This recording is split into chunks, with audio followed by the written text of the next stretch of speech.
So what do you do for work? I do everything. I do Everything? house cleaning, babysitting, and everything. Can you house clean for me? Yeah, everything for cheap. Just come by at 10. Yeah. Oh, it's the kid getting words. Podcast don't last, giving you the real talk, no holding back. Can't get any worse, we'll make you see. There's always a silver lining. We'll set you free, so join the movement. Let's change the game with the Can't Get Any Worse podcast. What's going on, everyone? Welcome back to the Can't Get Any Worse podcast. How are we all today? I hope we are all well. My God, is it all happening in the studio here today? Oh, we're going to get into it, but before we do, let's hit play on this opening clip and see what exactly we are looking at. So what do you do for work? I do everything. I do Everything? house cleaning, babysitting, and everything. Can you house clean for me? Yeah, everything for cheap. Just come by at 10. Yeah. My God, that is potentially one of the most outrageous characters we have ever featured here at the Can't Get Any Worse podcast. They said they clean houses for a living, but I think they look more like they clean crime scenes. My God, what an absolute weapon of a person. I don't like those eyelashes were fucking 12 inches long and just the bright green hair. They look like a carny. They look like they run a carnival game, and if you win, the prize is hepatitis. Oh, God. But anyway, guys, as I mentioned, it is all happening here today. This is the fucking third time I've tried to start this podcast. So whatever comes out right now, it's what's getting released. I can't fucking restart this shit anymore. But I have well and truly hit that stage of burnout again. I've been burning the candle at both ends, I think the saying is. And it has just hit me the last couple of days, hit me like a ton of bricks. I am so fucking tired, so exhausted. I feel like I'm getting sick or some shit. And, yeah, it is what it is, you know what I mean? But why? I don't need to sit here and harp on about it, you know what I mean? The world's already fucked enough. We're not going to go into it. Fucking diesel prices, Jesus Christ, am I right? I'm not going to go into it. Hopefully you guys can just tune in, have a bit of a laugh, watch my mental breakdown in real time. This podcast episode is just going to be a mental breakdown intertwined with little jokes here and there. So I'm going to be completely honest with you guys. If this podcast hits the 40-minute mark, I'm going to be pleasantly surprised. Because as I said, my brain is not working this morning. And B, not a great deal has happened in my life this week. It has been a somewhat quiet week. But anyway, regardless of all that, I've prefaced this episode now. I've let you guys know where my headspace is at. And trust me, I feel horrendous about this because we had another little spike in downloads last week. So I hope all you new listeners that jumped on last week and explored the back catalogue a little bit, I hope you guys don't hear this episode and go, this guy is such a fucking sad sack. I'm moving on. I'm going to go listen to, I don't know, Call Her Daddy or some shit. Is that the name? Call Her Daddy? Call Me Daddy? I don't know. Anyway, let's get into some stories that have happened this week. Westy had a first experience this week, and this is one of those life first experiences that you don't really think about, but then you're like, you know what? That would be pretty jarring as a small child. But we went to Bunnings last week to get a couple of bits and pieces for the front yard renos, and it was sort of late afternoon, okay? So Bunnings has well and truly been used for the day. And on the way to Bunnings, Westy goes, Dad, I need to go to the toilet so bad. And I'm like, that's cool. When we go to Bunnings, we'll just go to the toilet. You can do your thing, and then we can get what we need. And he's like, yeah, sweet. So we cruise into Bunnings. We walk up the back to the toilets. And as we approach, the first cubicle is occupied. So I'm like, that's all good. Just jump in that cubicle, Westy. And this kid cruises up to the toilet. He lifts the lid. And it was just a massacre in there. Oh, God. It was a completely destroyed toilet. I don't know what sort of trade he went in here before him and just absolutely blew this bad boy up. But it was 3/4 full, guys. It was an absolute scene. And I looked at Westy's face, pure trauma. Like, this vision is going to be stuck in his head for years to come. He just looked like a soldier just seeing his first body for the first time on a battlefield. Absolutely fucking life-changing moment in this poor kid's in this poor kid's memory. If he was in the Pixar movie Inside Out, this would be a core memory that just rolled in on the conveyor belt. And I don't even know, what emotion would that be? Maybe disgust, maybe, I don't know. What emotions are there? Depression? Depression is a fun emotion. I couldn't imagine anyone that's sitting in this couch today that has just got rages of depression going through their brain right now. But yeah, I feel like that memory is going to stick in Westy's brain for years to come. Just doing a risk assessment every time he goes to take a piss. Just like he's just got severe PTSD now from that shit. Moving on. So I just want to make a blanket statement. It has been a thought, an opinion that I've had for multiple years now. I've never met a good one. But I just want to go out there and say Sparkies are gay. Shout out to all my Sparkies that are listening to this. But I was busting for a piss the other day while I was out measuring a couple of jobs. As I do, I jump on my little Maps app and I go, toilet nearby. It shoots off with like 10 close by public toilets. And I'm like, oh, that one only adds like 1 minute to my trip. So that's the one I'm going to. So I slowly progress to this park and I see the nice little public toilet cubicle block. And as I pull up, I notice that there is 3 electrician vans just parked there. And as I've got out and I started approaching the toilet, I noticed that they're all working on the toilet block, okay? There's like 3 ladders around. There's wires everywhere. I think they were changing like the ceiling lights. Who knows? I didn't ask them. Anyway, to paint a picture of this public toilet thing, the exterior walls were all like floor to ceiling, okay? Big, high, maybe 3 meter ceilings if I had to take a guess. Now, when you walk into the public toilet, the walls are cut short, just like partition type style toilet block. You know what I mean? That didn't fucking come out clearly, but I think you guys get it. So I walk into the men's area and I go into the little cubicle. Now, the electrician in this area is up on a ladder doing something on the ceiling, and he is right beside the cubicle that I've just walked into. Now, I don't know if this is a me issue or I just expect more from like the common man. I don't know. But in my head, I'm like, I walk into this cubicle, this Sparky will be polite. He'll do the kind thing and just jump down off his ladder, pretend he's got to go get another tool or something, go get something out of the van. Nah. This guy just proved my point that all electricians are gay, because as I've started to piss into the toilet, I looked to my side and like I looked up at maybe a 30-degree angle, not quite a 45-degree angle, but my eyes were approaching the ceiling, you know. And what do I see? I just see this homo Sparky just standing at the top of his ladder, just looking down into the cubicle, watching me piss like a fucking homo, you know.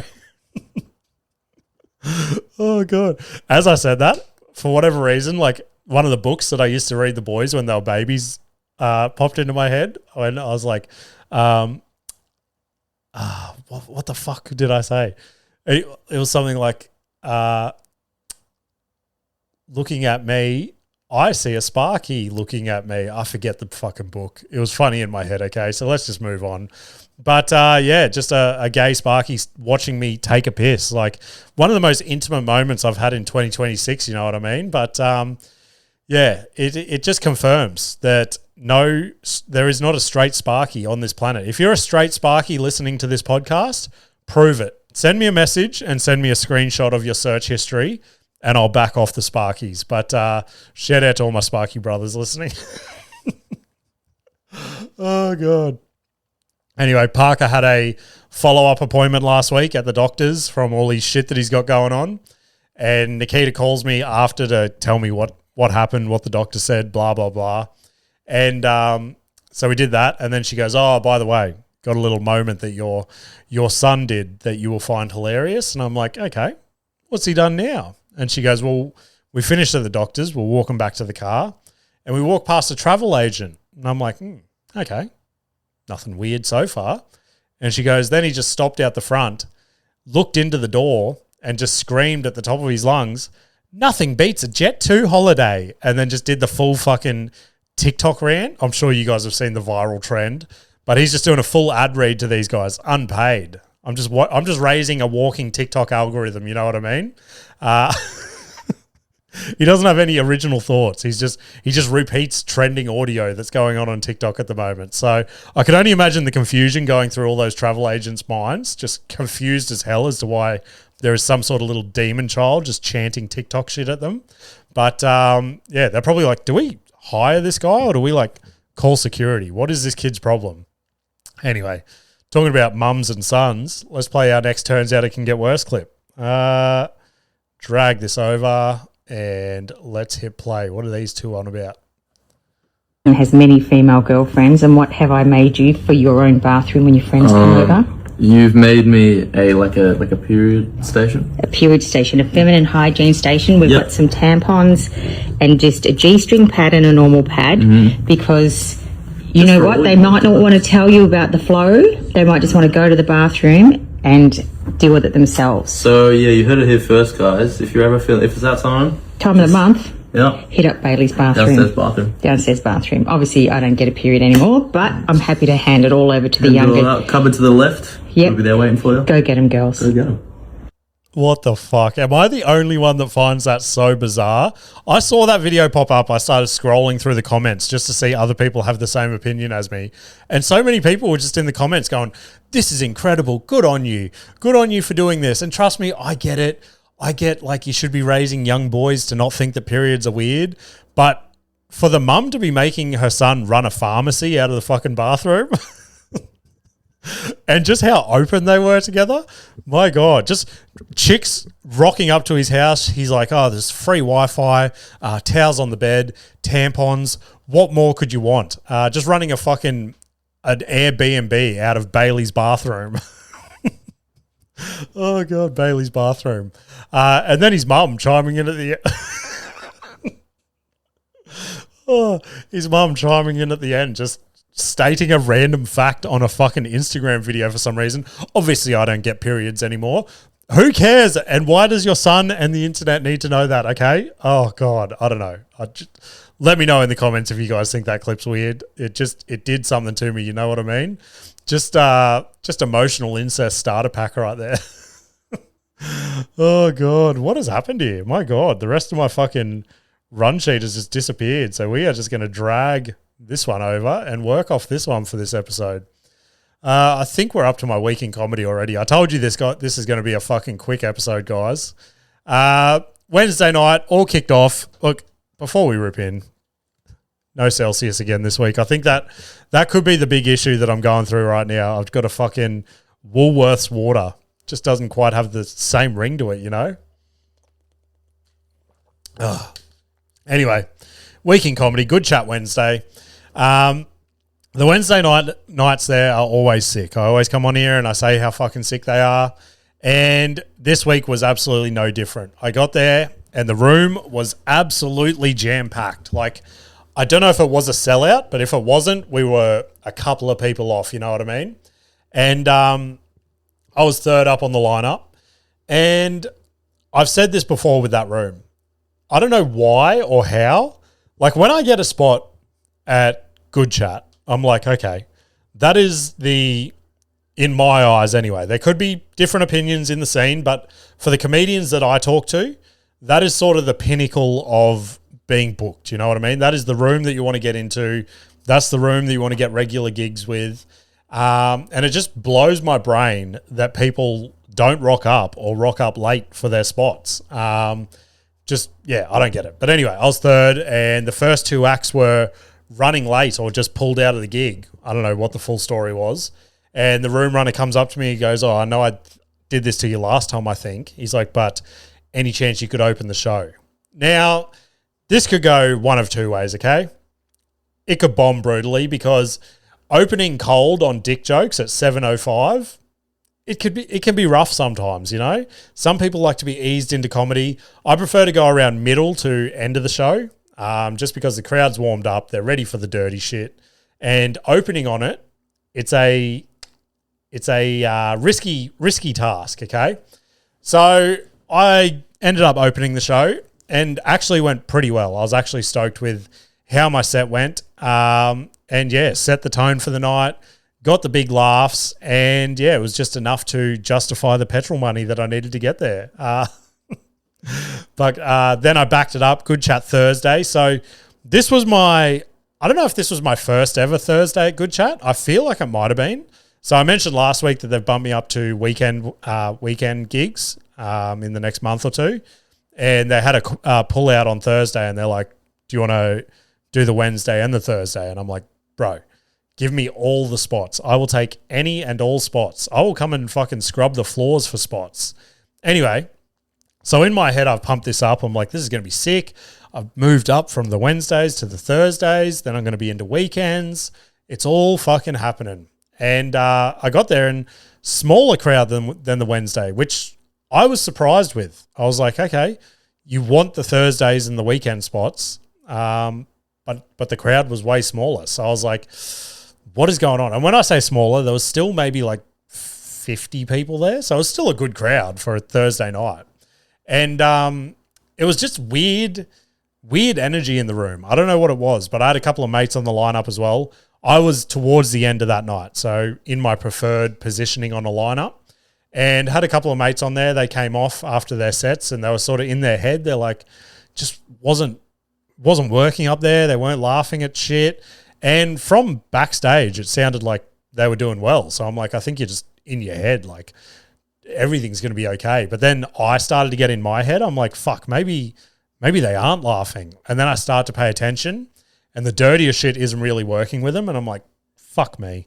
Can this get any worse? Anyway, so then my spot comes around, and I was just like, you know what? Just go up there and just think you're going to crush, have this sick mindset, and just see how it comes off.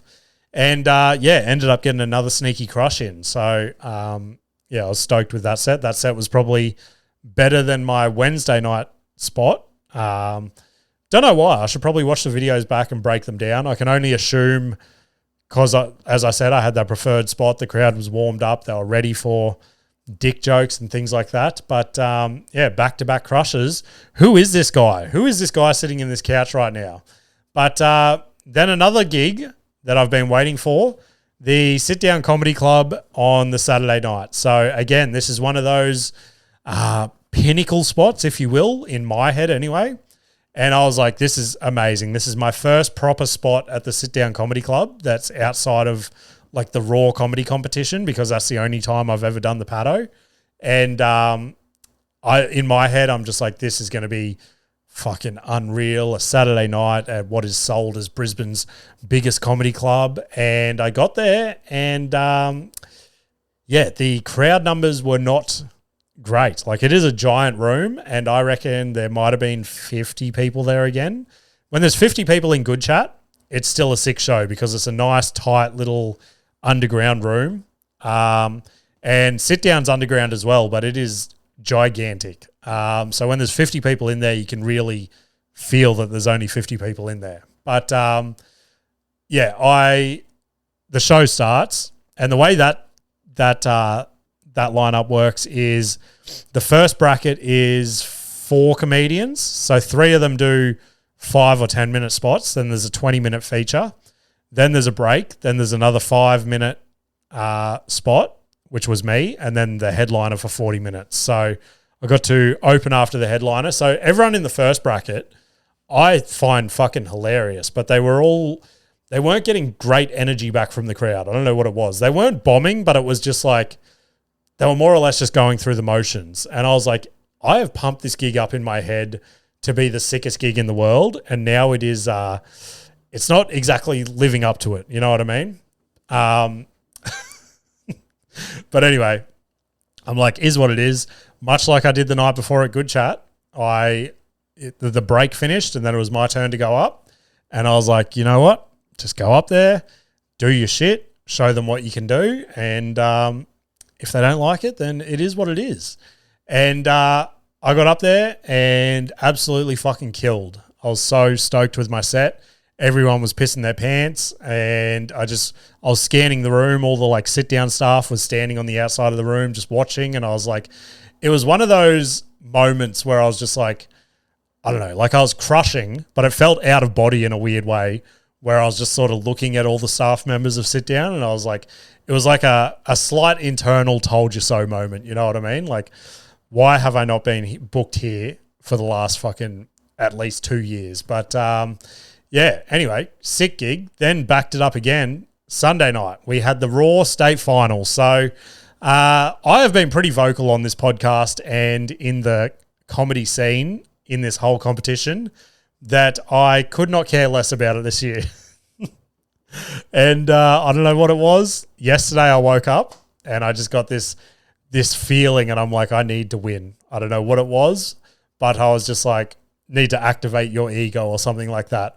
And I just spent the whole day yesterday just getting so worked up about this stupid fucking competition. And I was like, just trying to contain myself. And I was like, no, it doesn't fucking matter. You're not going to win, regardless of if you blow the roof off the place. And I was trying to manage my expectations. Went to gym before the set just to calm the nerves, rock up. And then I had other comedians there that were in the final telling me that they think that I'm like the favorite for the night. And I'm like, how? There is no way my shit is going to be on the ABC. I have told this 1,000 times before. So then the delusion started creeping in slowly again. And I'm like, what is happening right now? You are no chance of winning this. I'm like, just get that fucking thought out of your head. Just go up there and have a fun set. And then I got myself back in that. And I'm like, you know what? It's a sold out crowd. I think there was 240 people there at Sit Down Comedy on Sunday night. And they were all there just to see some up and coming comedians show what they can do. So I was like, okay, it is what it is. Let's just have a sick set. Crushed here last night. Let's just do it again. And then I just got myself in a good mindset, okay? And the MC starts the show, does the intro, and then so I'm up 6th. So I'm now in a good headspace. I'm like, this is it. I'm going to crush. I'm feeling fucking good. If I win, bonus. If not, it's a sick gig. So I am sitting in the green room listening to the MC start the show. And she goes, all right. And this is the first time they've done this in the whole competition. I'm assuming because it was the final. You don't usually know who the judges are. So she goes, all right, I'm going to introduce the judges for tonight. We've got so-and-so from the, runs the Melbourne International Comedy Festival. Everyone claps. We've got this person who runs the Brisbane Powerhouse Theatre. Everyone claps. We've got this person who's a professional comedian in the scene who headlines and MCs, sit down all the time. And then they get to the 4th judge. And this is where things take a little turn for old Jimbo here. They announced the 4th judge. Now, cast your mind back to approximately 12 months ago, maybe a little bit longer, where I was on the podcast saying I had a little run-in with a certain manager of a certain venue in Brisbane who was basically telling me how to run my comedy rooms and I'm doing it all wrong and blah, blah, blah. And they just snapped at me on social media. So I went back at them a little bit because they caught me at a bad phase of my life where I was just not taking any shit. And yeah, we went back and forth for a bit. They announced the 4th judge and it is them. And I've gone, I might as well fucking go home now. There is absolutely, I thought I had 0 chance before. Now I think there's 0 chance I'm even going to make it to the stage. I am ready to pull the pin because I'm like, this is just, it's not worth it. You know what I mean? Like it couldn't get any worse for me in that moment. And so I was like, fucking, this is so shit. I go back in the green room and I start walking around and like a couple of mates that I had in the final, they all know the story. And I'm like, did you guys just hear who the judge is? And they're like, no, we weren't listening. I'm like, told them the story. They were pissing their pants. Now I'm starting to feel so low and they're starting to feel so high. My misery is just making them so happy. And I text Nikita and I'm like, you'll never fucking guess. Tell her the story. And she goes, just go out on stage and address it straight off the bat. And I was like, look, that would be the most fucking badass thing to do. But at the same time, if there is any potential of me making it through to the final, then I don't want to jeopardize it by going out and being like, well, one of the judges already fucking hates my guts. So if I don't get through, we all know why. I don't know. It also would have sounded a little bit salty as well, but who fucking knows? Anyway, so I'm just so in my head now. I'm like, this is not worth it. And yeah, my set ends up coming around. I'm standing behind the curtains, and I've just started like doing this. I don't know what you'd call it. Maybe like a little mantra. Maybe like I've started the last couple of weeks just saying these little phrases to myself when I'm just right before I go on stage, and it just seems to like reset my like nervous system, if that makes sense. It's more or less like a it's go time type thing. Maybe I'll break down what those mantras and stuff are on the Patreon next week, but we will see. I've also done this cool thing as well. I'll try to put a better photo up on the YouTube channel if I remember to insert it. But I got ChatGPT to basically put together the image of my dream that I had like 4 to 5 years ago of me selling out Suncorp Stadium. How sick's this? So it's basically a sold out Suncorp, me, Nikita, and the kids just looking out at the crowd in the spotlight. So if I remember to insert that, I will. But I've been looking at that every time I go on stage as well. And it's just, I don't know, those two things together, it's just, maybe that's why I've been having so many crushes lately, is it just resetting that nervous system. Anyway, let's get back to the Raw competition. I got up and I did my set, and I thought I had a 6 set, like all my sets this week that I've just said were all sick. I feel like I just meshed them all into this one and fucking crushed. Like one of the biggest crushes I've had in a long time. And I came off stage and I felt quietly confident. And I was like, maybe it wasn't as good as I thought up there. But the whole way back to the green room, just high fives off the crowd, comedians coming up to me going, fucking, that was sick. That was the best set of the night so far. And I was trying not to get in my head. And I'm like, don't get your hopes up, you fucking idiot. And yeah, we got to the end and people were still coming up to me. They're like, we reckon you've got this. I'm like, not a chance. And yeah, didn't even make runner up. So, oh God. But no, shout out. I do want to say, I said this to Nikita when I got home last night. The competition does get a lot of shit because they always go for like the diversity vote. They always want to have someone who's LGBTQI+. They always want to have someone from a different culture or just, or even just like a woman or something. So the person who got through last night, genuinely had the best set of the night. So I'm glad that he made it through over everyone last night. I actually like. So yeah, it was a bit of a random final for once, but yeah, so made it to the state final, didn't get the win, is what it is, but that is it for Raw comedy for me, which I'm quietly stoked with. Like, it is such a toxic little competition. But anyway, let's play our last Turns Out It Can Get Worse clip for the week. What is happening? Drag that over here. All right. Anyone's lost their lighter. It's a grey Bic. I found it down in Port Melbourne, just down here, and it doesn't work anymore. But if you've been wondering where it is, it's here. You can just message me and claim it if it's yours. Is that the most pointless lost and found video you've ever seen? Just fucking, I found a lighter, it doesn't work.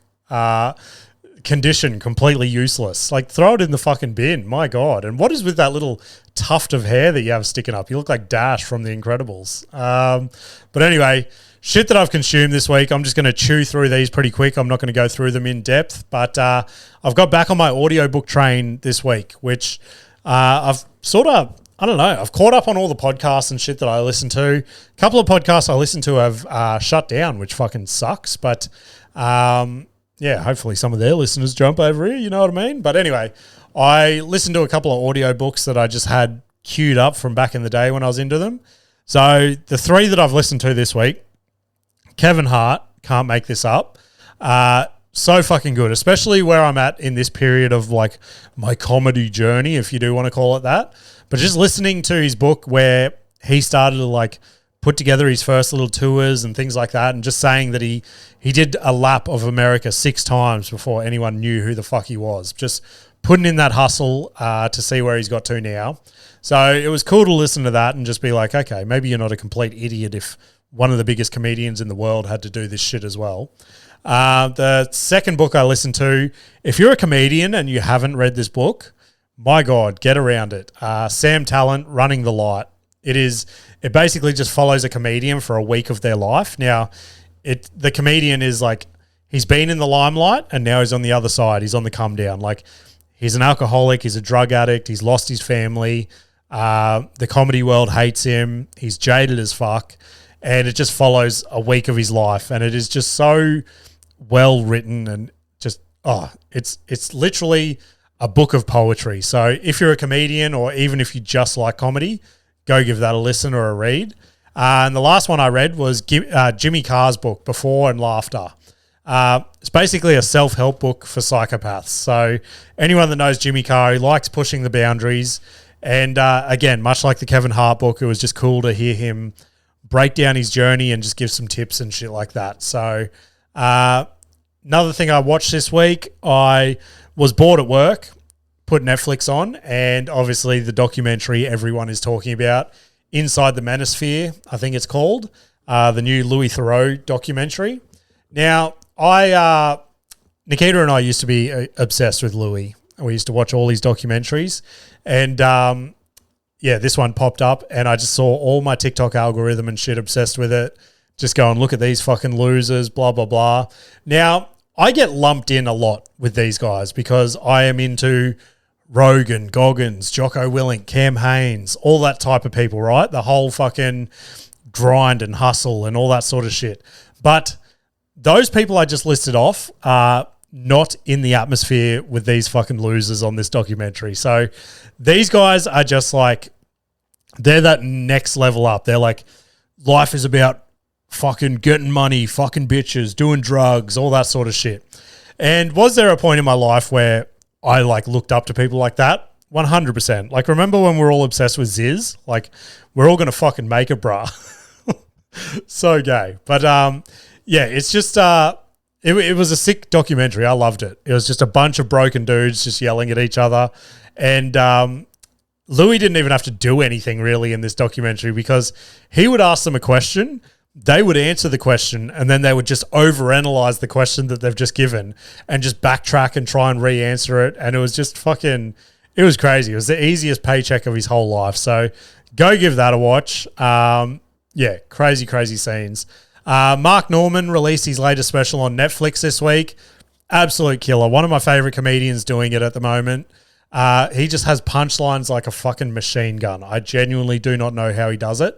Just that many jokes, just one after another. Just hilarious. So one of the best to be doing it at the moment. He will go down as one of the best of our generation easily. So just proof that, I love listening to his podcast with Joe List and Sam Morrill and stuff, of them just breaking down bits, and then to see them all at their final level in these specials, it's so good to see. But just one of those guys out there genuinely hustling so hard. Last thing this week, Honest Dave. I talk about this guy every time he releases a song, and yet again, he's released another banger this week. It's called I Fucking Hate You. So it's not really in his like sad boy era, not one of his little sad mopey songs. This one is it's just a love song written to an ex. Just perfect for the gym or when you're up late texting your ex at 2 a.m. So get around it. Again, he's in Australia next month, I think. I would give my left nut to meet that bloke. Generally one of the artists that I've like clicked with most in my entire life, and I don't know what it is. Just maybe that whole sad boy thing, I can just relate to it. But that's it this week. As I mentioned, it's going to be a short, quick and easy episode. In and out. I promise I'll be back to my regular self next week, because this week I genuinely have nothing. I had a gig. They messaged me on Friday night, I think, and they're just like, hey, really sorry, we've got to rebook you. I've actually accidentally booked too many comedians. And I was like, brother, you are preaching to me right now. Thank you so much. So, just plan on doing a bit of back-end stuff, working on the tour, just taking it easy this week, just trying to reset myself. So if you want to get in touch with the show, send submissions via DM on Instagram at Can't Get Any Worse Podcast, or shoot me an email at can'tgetanyworsepod@gmail.com. I appreciate you all. If you're not around the Patreon yet, jump on board. There'll be this week's stand-up clips getting posted in there today. But other than that, guys, appreciate you all. I hope you have a ripper week, and I will See you later. Can't